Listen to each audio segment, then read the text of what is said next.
Welcome to FU Sports, everybody. We're going to be looking at the up-and-coming Canelo versus Charlo. We're going to look at the press conference that happened this weekend. We're going to be looking at the up-and-coming Game Bred Bare Knuckles MMA. We got Junior DeSantos going to be fighting Fabricio Verdum. We have the up-and-coming Sean O'Malley fight versus Aljamain Sterling that's coming up this weekend.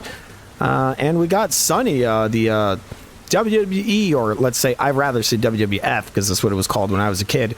We're going to be looking at what's going on with good old Sonny over here. She seems to be having some kind of legal problems. All right, here's Sonny. I don't know if anybody remembers Sonny. So Sonny was a pretty damn attractive lady in her day. I mean, she looks sort of like a really attractive Anne Heche. Like if Anne Heche was like, like close to a 9, I guess, or maybe even a 10. Who knows? I don't know. It depends. She's pretty damn good looking. And that was kind of like what she hung her hat on, right? She was just a really attractive lady. But, the looks got to go at some point, right? They got to go. They don't last forever. All right, so WWE Hall of Fame, valet and wrestler Tammy Lynn Sitch, better known to pro wrestling fans as Sonny, has pleaded no contest to a felony charge of DUI causing death, which could lead to up to 25 years in prison. TMZ was the first to report that Sitch entered into the plea deal. The charges stem from a March 2022 incident in Florida where she allegedly crashed into the back of a car driven by a 75-year-old man, killing the driver while having a blood alcohol level over the legal limit of 0.8. From what I heard, it was like she had like 3 times the legal limit in her body. This wasn't the first time Sitch had been in jail or been arrested for drinking and driving. She's been arrested at least 6 times for operating a vehicle while intoxicated and was jailed in 2022 for allegedly threatening to kill a man with scissors. All right, so instead of scissoring, because she was kind of a whore, instead of scissoring, I guess she scissors men. She was going to scissor a man by stabbing him with scissors. TMZ also reports that, according to the court documents, in addition to the plea to felony DUI causing death, she also pleaded no contest to 1 felony charge of driving with license suspended causing death, 4 misdemeanor counts of DUI with damage to a person, and 2 misdemeanor charges of DUI with damage to property. All right, so she's killed someone, she's got damage to property, and she's driving with a suspended license for being a big old fucking drunk. We got a video here for Sitch over here talking about how she's a big old drunk. Prosecutors argued they wanted Tamara Sitch back behind bars because they believe she is a danger to the community. Today, a judge here agreed, noting a history of alcohol-related incidents. Tamara Sitch is back in handcuffs now that a judge has revoked her bond. And we have seemingly one event after another related to alcohol abuse. Judge Karen Foxman pointed to a list of law enforcement encounters in the 49-year-old's past. Among them, 3 prior DUI convictions in Pennsylvania in 2015 and 4 recent run-ins with the law this year. There's an arrest out of January, an arrest out of February related to alcohol. This happens in March. So he's a big old drunk. And then in May, there's a Marchman Act. And she has consistently shown that she's going to get behind the wheel of a vehicle intoxicated, and not just at a low intoxication level. A crash report states Sitch's blood alcohol level was more than 3 times the legal limit on March 25th. Real quick, what's your last name? Sitch, S-Y-T-C-H. An officer testified in court Friday that Sitch admitted she was drinking vodka earlier that night and had left her home to get a Diet iced tea. I observed an unsealed. Damn, she needed a Diet iced tea that bad. She went out for a fucking Diet iced tea and ran some dude over. That's crazy. She's probably lying. She was probably getting more fucking booze. I mean, when was the last time you were completely shit-faced drunk and you get behind the wheel of a car completely wasted to go get some Diet iced tea? I mean, come on. You've been drinking booze all day. Like, you're trying to watch your weight? What the hell? Bottle of Grey Goose in the passenger side floorboard of the white Mercedes. The report says Sitch ran into a vehicle stopped at a red light on US 1 and Granada Boulevard. She probably wanted to mix some freaking, some iced tea with her Grey Goose. Killing 75-year-old Julian Lassiter. Sitch refused to comment on the case. I think that this whole process everybody's been hurt, not just the family. Her fiance had this to say about the hearing. They should have decided that she was a threat to society before they granted a $225,000 bond. Had me pay $22,000. Tamara Sitch. All right, so Tammy's in some big trouble. She's facing 25 years in prison. I mean, this is kind of what happens. You know, they, this woman is like, she's really attractive, and she just kind of relies on her looks, and the looks go away, and she becomes really, really, really fucking depressed, most likely, right? All right, so we got the up-and-coming Game Bred MMA, Bare Knuckles MMA coming up. It looks like a pretty damn good fight. I mean, we had I saw their previous card, the one that just happened. I thought it was a pretty damn awesome card. They're doing pretty good. Game Bred's making a pretty damn good promotion. Former UFC heavyweight champion Junior Dos Santos will be returning to the cage soon to take on former foe Fabricio Verdum in Bare Knuckles and MMA. The rematch is set to take place in Jacksonville at ViStar Veterans Memorial Arena under George Masvidal's Game Bred FC Bare Knuckles MMA promotion. All right, so this is probably going to be a pretty good fight. I mean, these guys, they fought in MMA, they fought before. Both of them are strikers, and they're going to now be fighting without gloves. I didn't know that this was MMA. I thought Game Bred's thing was like, I thought it was like Bare Knuckles boxing kind of thing, but they're saying Bare Knuckles MMA, so I'm guessing there's going to be grappling and all that. But I mean, it's probably gonna be an interesting fight because I mean, both guys are jiu-jitsu practitioners, and they're both strikers as well. Fabricio Verdum, his striking got really good over time. I don't know why he retired from the UFC. I don't know why he left the UFC. I mean, I could totally see Fabricio Verdum being heavyweight champion in the UFC for damn sure. It's incredibly weak right now, the heavyweight class in the UFC, and I could definitely see him crushing a John Jones or any of those guys. But it's a pretty damn good fight. I mean, it's probably going to be pretty good, I think. The guys are kind of like, they're older, but I could totally see a good fight there, and I'm looking forward to seeing it. But on to our next story. This is like, the weird world we live in nowadays where it's like anybody can be a fucking fighter, right? We got this weird fight between Elon Musk and Mark Zuckerberg, right? You know, see that gut over there. Look at that. What is that? What kind of weird body he's got going on there, right? We got Zuck, who's in shape, supposedly. It looks like a deep fake to me. I don't know. There's something weird about the way he looks, but who knows? Maybe he's sort of in shape. Cage match. Zuck finally realizes Elon is full of twit. How can a billionaire in his 50s be this much of a dweeb? Mark Zuckerberg is shying away from his supposed cage match with Elon Musk, though he wants the world to know it probably isn't going to happen and it's not his fault.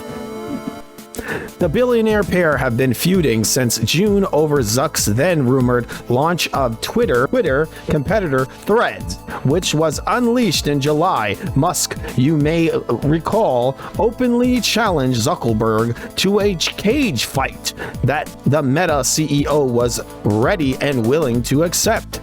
After a month of Musk's subsequent dithering, though, Zuck has been wondering out loud how genuine the chief twit has been about the challenge he made. I think we can all agree Elon isn't serious and it's time to move on, Zuckerberg said on Threads on Sunday. He said UFC president Dana White had offered to make the bout a legitimate charity match, though with Musk's ongoing failure to commit, the Facebook boss said it's time to move on and focus on competing with people who take the sport seriously. Because we know Mark Zuckerberg, this tech guy, really takes it really seriously. That's why he wants to fight a 52-year-old fat man. The fat man versus Zuck. Yeah, Elon Musk is 6'2" and probably over 200 pounds. He's a fat man who drinks, who probably never threw a fucking punch his entire life. And these two guys are just playing games. They don't want to fight. These dudes don't actually want to fight. Zuckerberg over here is 40 and he is like 5'6" or 5'7", somewhere in there. He's been training for like a year. And you know, this is what they say on record, that he's been training for a year. But we know it's something more like, you know, maybe a couple of sessions. He ain't training every day. And this whole thing about him wanting to fight Elon Musk is it's just a show. It's a publicity stunt, because this guy over here, you know, Mr. Facebook, he's trying to pose himself as some kind of like leftist, right? He's a liberal supposedly, even though he's a total, you know, fraud. And then you got Elon Musk over here, and he's trying to paint himself as I'm a conservative. I'm a total conservative, dude. That's why I want to put computer chips in people's heads. Oh yeah, and all this other weird shit. He has like 10 children from like 10 different wives, from what I hear. The guy is not a conservative at all. He's some weirdo Satanist basically, and they're both part of the same. They come from the same flock, if you know what I mean. They're very similar to each other. They have the same upbringing. You know, their upbringing is very similar to each other. They're just both globalists. You know, they're into that whole global thing. Yeah, it's bullshit. It's a publicity stunt. All right, so now we got the good old Sean O'Malley. You know, Dana White's new bitch. He's trying to sell this guy off to everybody. He's trying to do anything to sell this guy. So we got the up-and-coming fight coming up this weekend between him and Aljamain Sterling. And you know what I think is going to happen? I think they're probably going to try to rob Aljamain to push this guy, because this guy is like 10 times more degenerate than Aljamain. They've been trying to build up Sean O'Malley for a long time now. This guy is a total fucking joke. The guy, he's losing all these matches, and the UFC just keeps trying to rescue him. Recently, he got this robbery win versus Pedro Munoz. And they let him get away with it. They let him get that fucking robbery win. Here you go. He got the loss, and the UFC just went out there and they gave it to him. They just pretending that he won the match. And Sean O'Malley, the piece of shit, you know, being the piece of shit that he is, he's it was a no contest. Basically, Pedro was beating the shit out of O'Malley, and O'Malley poked him in the eye and kicked him in the dick. And they made it a no contest in a fight that Sean O'Malley was easily losing. I didn't get hit. How could you score that? That makes zero sense. He got hit many times. But he's a piece of shit, so he's going to lie.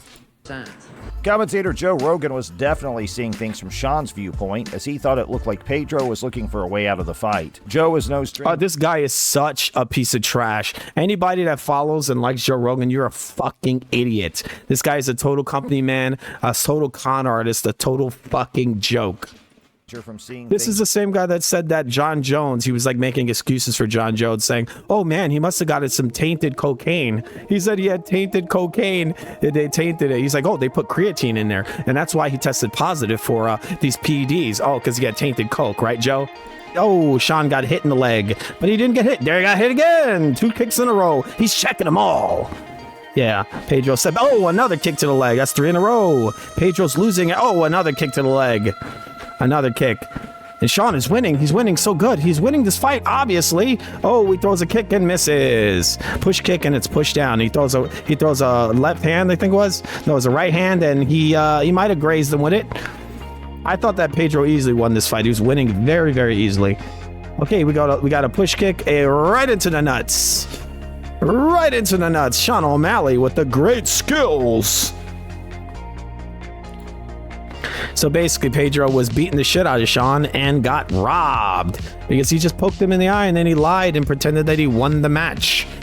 Sean O'Malley is a total piece of garbage, and they're building this fucking bum up, trying to pretend that he's the greatest thing since sliced bread, even though he's getting all these robbery wins because he pushes fucking degeneracy, and that's why they want this fucking bum to win. They're pushing this fucking degenerate garbage onto the public. So this is Sean O'Malley on the Logan Paul show. Logan Paul interviewing Sean O'Malley, and Sean O'Malley is just gonna, he's gonna push the degeneracy. I'd say our relationship is... So what happened is that they set up this question because Sean multicolored hair O'Malley pushed this trash into the culture where he's telling everybody how he's a cuck and his wife is a cuck and he's cheating on her and she's cheating on him, and that's okay. That's a good thing, actually. Here you go. And Logan Paul obviously sets this up. His little degenerate dudes are pushing this trash into the populace. Ask him this stupid question. Here it is. This is open, but it's not like people think. It's not like I'm gonna leave here and go fuck a chick. Yeah, and then what's go your fuck another definition chick. on that? Yeah, it's just whatever. So it just happens. It's whatever happens. Obviously, we take into consideration, like, if I go fuck this chick and then I have feelings for her, it's like, fuck, now That's gonna fuck up this whole relationship. That's the coolest thing that's probably ever happened in our relationship. He's like, yeah, I just stick my dick in random women's and I have no emotions towards it. I just spew some out, bro. I just spew some out. It's fine. Yeah, that's how it's supposed to be. Like, we've had some some dope threesomes. Like, those are... I like how he says here, this must be like a Freudian slip, because he says, it seemed like he was going to say bad apples, or he said bad, and then he said dope, because, you know, he's totally hood, bro. Dope. It's dope. I'm down for it. Mr. Purple Hair. Mr. Pink Hair. I don't know what the fuck that is. Like, those are... every relationship should be okay with that. Like, our relationship, like, we've had some bad, some dope... And you see how he started, we had some bad... and he ends it. Threesomes. Like, those are the coolest thing that's probably ever happened in our relationship. Like, we've had some bad, some dope threesomes. Like, those are every relationship should be okay with that. Like, that's just needs to happen. But when I was at an autograph signing or fucking whatever meet and greet and wherever I was at, I was sharing the stories when people come up, take a picture, and share it on Instagram. There's this hot chick. And she shared it. Or no, I shared it. And Danny was here and messaged me. She said, oh, you should see if she's single. And I hit her. I didn't think so. So his wife over here is all like, hey, you should like fuck this girl because she's attractive. Wow, these people are not. These are totally normal people. She said that to you? Danny messaged me and said, you should hit her up. And I hit her up and smashed that night. So like, I wasn't going to. I smashed that night. Yeah, bro. Yeah, bro. I smashed that night. So this is the guy that the UFC is pushing. And Aljamain better watch out, because they're going to rob his ass. This is the kid they want to sell the public, because this is the degenerate shit that they push. This is what they want in the populace. They want to push this fucking garbage. But on to some more, some kind of weirdness. I mean, when it comes to Canelo and, we had the Canelo Charlo face-off this weekend. And there was some weirdness going on there, because I remember Charlo saying how, you know, he's going to fucking crush Canelo. He's going to beat his ass. You know, it was very like aggressive. And now it's like he's kind of like changed his tune. It's really freaking weird.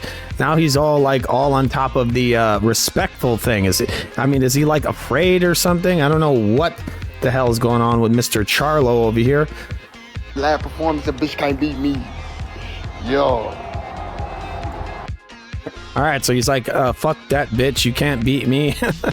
Fuck that, you can't beat me. That bitch can't beat me. It sounds kind of aggressive. Sounds kind of like undermining Canelo, making it like he's like a bitch or something. But this is what Charlo sounds like now. Well, I just really want to, quiet my haters, quiet my doubters, and turn non-believers into believers. I watched a bunch of different examples of great people in the sport of boxing, and I think this is the best time and the best moment for me. I've accomplished everything, and Canelo has as well. So by putting two great fighters in there, you get nothing but fireworks. And a lot of fighters talk about that, but you get true. Okay, so a lot of fights. Yeah, he completely changed his tune. This sounds like a guy who's completely scared. I'm actually picking Canelo in this fight. I think Canelo is going to pretty easily smash Charlo. I think this might actually be a total. This may actually be a complete beatdown, because I feel like Canelo has the right kind of skills to crush a Charlo. We have a small article here. Let's see if I can actually show this on the screen. Okay, so we got this small article. All right, so we got Canelo Alvarez praises great Jermell Charlo ahead of fight. I always take risks. All right, so we got Canelo in the studio here to read this. He's going to be reading some of it ahead of his super middleweight championship defense in a super fight against undisputed Jermell Charlo.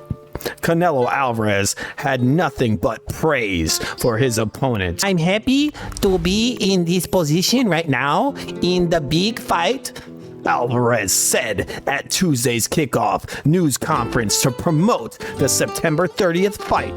Jermell Charlo is a great fighter, the undisputed champion in his weight class, 154. He takes challenges like me. I always risks. Me love being involved in these kinds of fights. Alvarez, 59, 2-2, 39 KOs, was initially expected to face Charlo's older twin brother, undefeated WBC middleweight champ Charlo. Instead, The younger Charlo, 35, 1-1, 19 KOs, will be moving up 2 weight classes to 168 pounds to challenge for a second undisputed title. This will be the first time in his career that he takes part in a super fight of this magnitude. But he's not afraid of the opportunity. See you later, guys. I see you later. Bye-bye. All right. I think it's kind of funny that they're making it out like Charlo's smaller than Canelo. Charlo is fucking, what I would say, fucking ginormous. He's bigger than Canelo. We're gonna see it right now. All right. Does he look smaller? Does he look smaller to you? I mean, look how big Charlo looks. I mean, he's bigger. He's not only taller, but he's bigger in every single fucking way. So this is a guy who's been a weight bully for a while. They call him. This is supposedly the little Charlo. This guy is not little. This guy looks like a fucking light heavyweight. He's real big and he's muscular. When he's in the ring, I mean, he looks like a light heavyweight. Basically, he's fighting these much smaller men. He's a total weight cheat, I think. I can't believe they call this guy the smaller guy. This guy is definitely bigger than Canelo, but skill-wise, I mean, he's not in the same fucking league, man. I know Canelo's kind of, he's towards the end. I think he's an old 33. I thought he was an old 32. I thought he was actually an old 31. Interesting fight. It might actually be a pretty good fight, I think. I'm gonna watch it for damn sure. But don't tell me that Charlo is actually smaller than Canelo, because he's not. He's enormous. That is not a small man. That man is basically the size of a light heavyweight. It's going to be interesting. I think Canelo is in another league, compared to Charlo. Charlo is a very slow plotter. Canelo is too, in a way, is as well.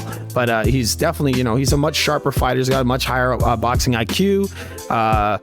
He might actually, I think he has a better jaw. He's a much better jaw. He's a stronger fighter. Charlo may be a bigger puncher, but he's much slower. He's slower, and he's got a much lower ring IQ. So I'll probably give you my pick later, but I'll just say it right now. I think Canelo's probably going to end up knocking him out. I think he has a perfect style for pressing and knocking Charlo out. This is not too big of a fight for him. This is just a step up towards the possibility of Benavidez fight. Which is not really a step up, but is kind of like, I feel like Canelo should probably just end his career at that, maybe. Yep, this is a money fight. I guess this is a money fight. Yes, this is a money fight. Oh, you can see me later. Oh. All right, so this has been FU Sports News. Subscribe to FU Sports, everyone. It's an awesome site, I'm telling you. I'm just saying, pretty damn good. Be seeing you guys soon on FU Sports. We'll be doing more, play-by-play, more news, and more of everything. And remember, Joe Pesci loves you. What the fuck is this piece of shit? What? See you later.